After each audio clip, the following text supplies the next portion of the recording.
भारत में लोकसभा का महापर्व चल रहा है। अगर बात करते हैं लोकसभा इलेक्शन की तो इसके 3 चरण जो है कंप्लीट हो चुके हैं। वहीं अगर उत्तर प्रदेश की बात कर लेते हैं तो आगामी जो चौथा फेज़ है यहाँ पे 13 मई को वोटिंग होने वाली है। उसके पहले एक बहुत ही चौंकाने वाली खबर है, लोगों की नींद को हराम करने वाली खबर है। हम बात कर रहे हैं दिल्ली की, जो भारत की राजधानी है। खबर वहाँ से है। जी हाँ, आप सही सुन रहे हैं। हम बात करने वाले हैं आम आदमी पार्टी के अरविंद केजरीवाल जी की। अगर बात करें अरविंद केजरीवाल जी की तो ईडी ने शराब के मामले में 21 मार्च को इन्हें जो है जेल में बंद किया था, गिरफ्तार किया था। आज लगभग 40 दिनों के बाद सुप्रीम कोर्ट ने संजीव खन्ना की बेंच ने उनको जमानत दे दी है और जमानत में कुछ शर्तें भी रखी गई हैं। वो शर्तें क्या हैं कि चुनाव प्रचार के दौरान शराब से संबंधित जो मामला उन पे लगा था, एलिगेशन लगा था, उसके बारे में बात नहीं कर पाएंगे। और हाँ, एक और ख़ास खबर ये है कि वो अपने ऑफिस, सीएम ऑफिस में भी नहीं जा पाएंगे। वहीं अगर बात करें ईडी की तो ईडी ने एक शपथ पत्र दाखिल करा था सुप्रीम कोर्ट में। वो शपथ पत्र क्या था? उन्होंने कहा कि अगर पिछले 5 सालों की बात करें, अगर इलेक्शन की बात है तो उसमें 123 जो है चुनाव हुए हैं, उसमें किसी भी ऐसे व्यक्ति को चुनाव प्रचार के लिए इजाज़त नहीं दी गई, क्योंकि बहुत से नेता भी बंद थे। वहीं दूसरी तरफ अगर बात कर लेते हैं अमृतपाल सिंह की, अमृतपाल सिंह जो है खालिस्तानी नेता, इसी बिहेव पे, इसी आधार पे, इसी ग्राउंड पे जो उन्होंने भी अपनी जमानत की याचिका दायर की है। उन्होंने भी कहा है कि हम चुनाव लड़ेंगे। दोस्तों, इसी मामले पे हम बात करेंगे। आज हमारे साथ में वरिष्ठ अधिवक्ता श्री महेंद्र तिवारी जी हैं। ये पेशे से तो अधिवक्ता हैं, सोशल एक्टिविस्ट भी हैं और आम आदमी पार्टी के जो है जिला उपाध्यक्ष है लखीमपुर खीरी के। सर्वप्रथम सर, आपका हमारे न्यूज़ चैनल में हार्दिक स्वागत है। धन्यवाद महोदय। अगर बात करें करंट पॉलिटिक्स की, अभी अरविंद केजरीवाल को जो है सुप्रीम कोर्ट ने जमानत दे दी है। क्या आपको लगता है जमानत पे आने के बाद जैसे ही वो आम आदमी पार्टी ज्वाइन करेंगे, इनका जो कैंपेन है क्या ये तेजी से आगे बढ़ेगा? क्या आपको लगता है इसको लेकर आम आदमी पार्टी के कार्यालय में किस तरीके का जो है उत्साह है? पहली बात तो आपको ये बता दें कि केजरीवाल जी की जमानत आज हुई है। ये पार्टी एक आंदोलन से निकली हुई पार्टी है जी। इसका एक एक कार्यकर्ता जी जी पूरी तरीके से ईमानदारी से जी अपने कार्य को निष्ठापूर्वक कर रहा है। जी जी। दूसरी बात, केजरीवाल जी आज बाहर आए हैं जी जी तो एक खुशी का माहौल है। जी जी। लेकिन केजरीवाल जी जब अंदर गए तो उनका कोई भी कार्यकर्ता टूटा नहीं और उसी उत्साह के साथ इस चुनाव में कैंपेन कर रहा है और दिल्ली की 7 सीटों पर हर जगह आम आदमी पार्टी का परचम लहराएगा। अगर दिल्ली की बात कर लेते हैं तो ये मतलब 6 फेज़ में जो है चुनाव होने वाला है, 6वें चरण में चुनाव होने वाला है और वो तारीख है 25 मई।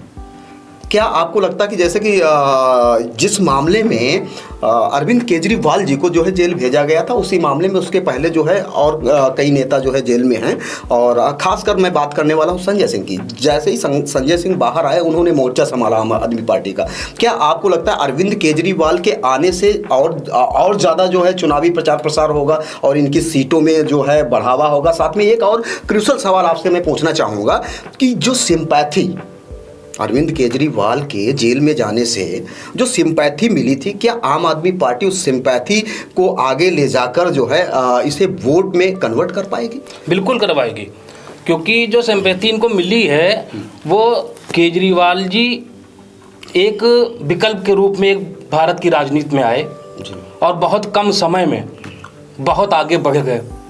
यही शायद आज विपक्ष के लोगों को ये अच्छा ना लगा हो। भारतीय जनता पार्टी ने पूरी ताकत लगा दी और उनके मंत्रिमंडल में कई मंत्रियों को सबको अंदर भेजा भी गया।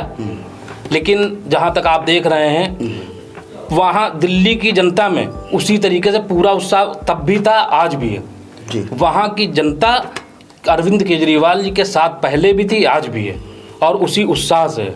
तो इससे ये तो साफ दर्शाता है कि केजरीवाल जी कहीं भी कमज़ोर हैं ही नहीं जी। और केजरीवाल जी अभी तो ये अंतरिम जमानत मिली है जी। आप देखते रहिए, आने वाले समय में केजरीवाल जी बाहर भी रहेंगे। केजरीवाल जी के इस मुकदमे में कोई दम नहीं है, ये पूरी तरीके से, क्योंकि ये आप भी जानते होंगे कि जो मतलब जब आप किसी लड़ाई को लड़ेंगे ना तो सच्चाई के लिए कठिनाई तो है ही है जी। पर आखिरी में जीत हमेशा सच्चाई की ही हुई है।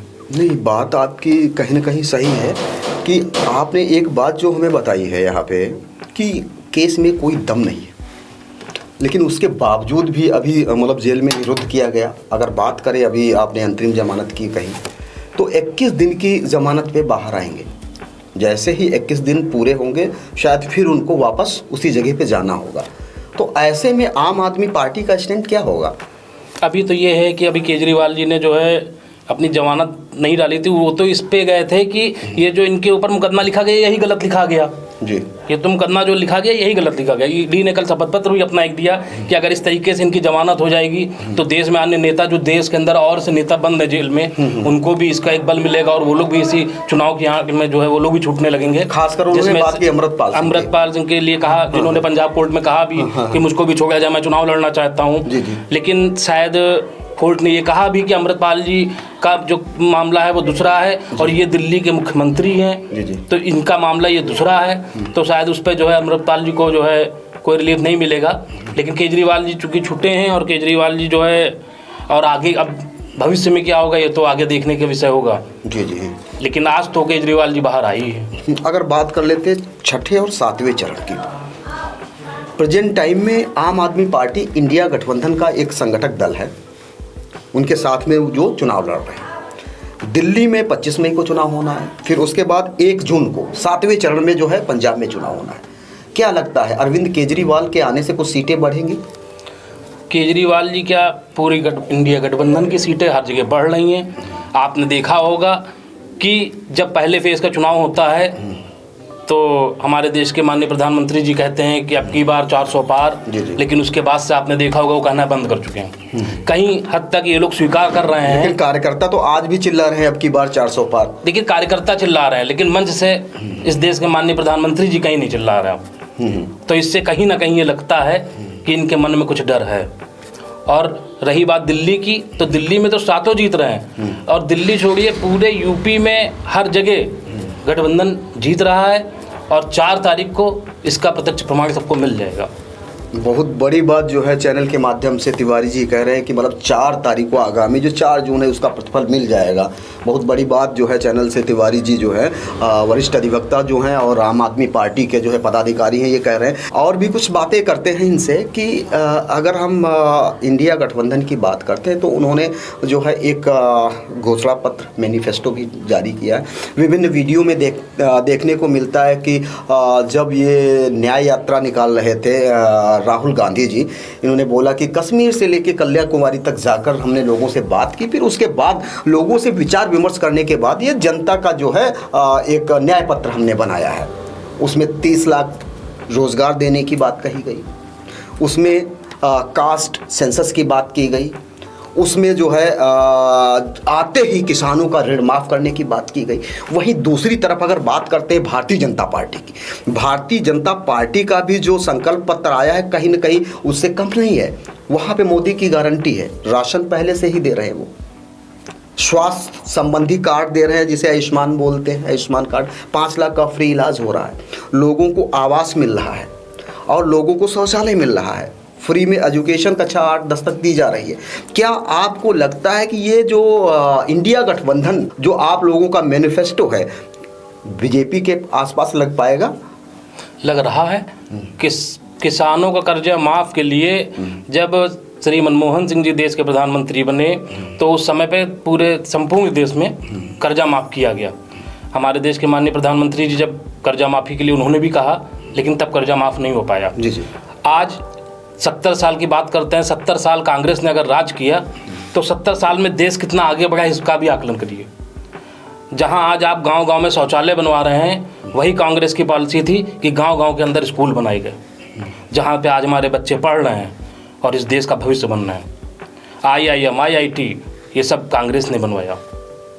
तो अगर बात की जाए कि इनके मैनिफेस्टो, तो देश के मतलब देश की जनता को कांग्रेस पार्टी पर ये तो विश्वास है कि वो जो कहेंगे तो वो करके दिखा सकते हैं।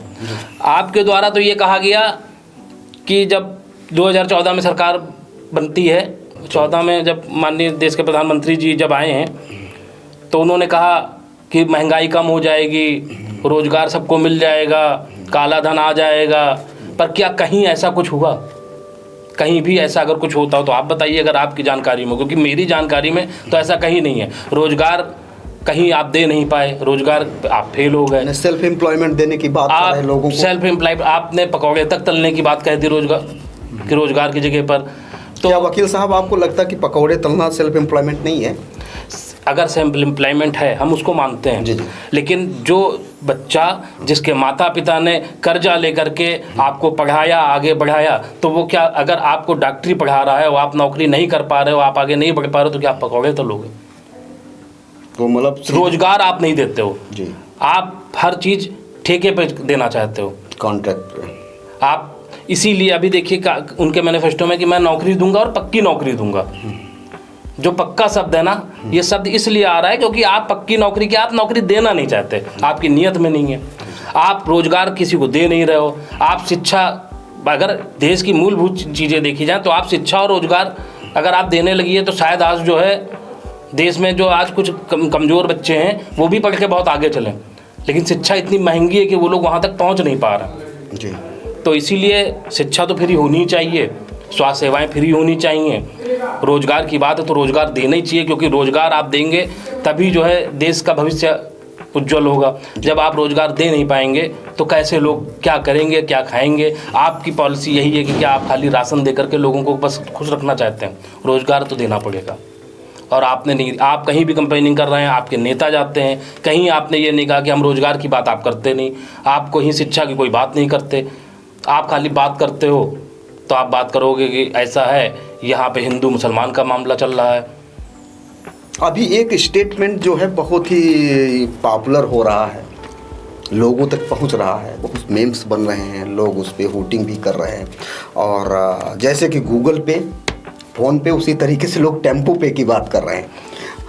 माननीय प्रधानमंत्री जी ने एक स्टेटमेंट दिया कि राहुल गांधी कुछ समय पहले अडानी और अंबानी पे बहुत ज़्यादा हमलवार थे, लेकिन क्या हो गया कि अब कुछ नहीं बोल रहे हैं, बोरों में भरकर पैसा गया है उनके पास। इस तरीके का देखिए, ये तो लोग कह रहे हैं, किसी ने देखा तो नहीं जी।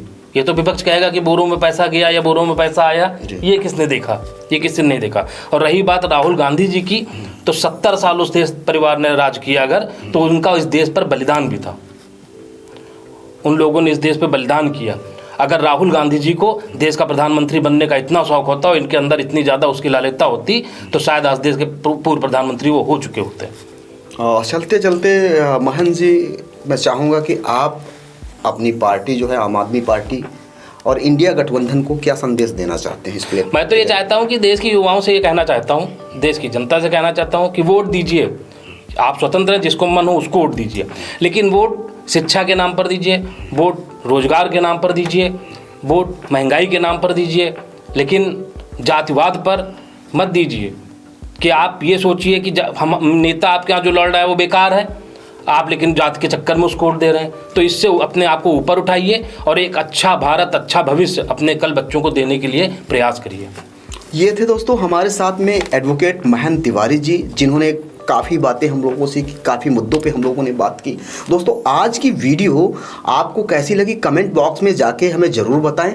और अरविंद केजरीवाल के बाहर आ जाने से क्या आपको लगता है कि आम आदमी पार्टी और मजबूत होगी? आपके कमेंट्स की हमें प्रतीक्षा रहेगी। आप देख रहे हैं न्यूज़ ताबड़तोड़।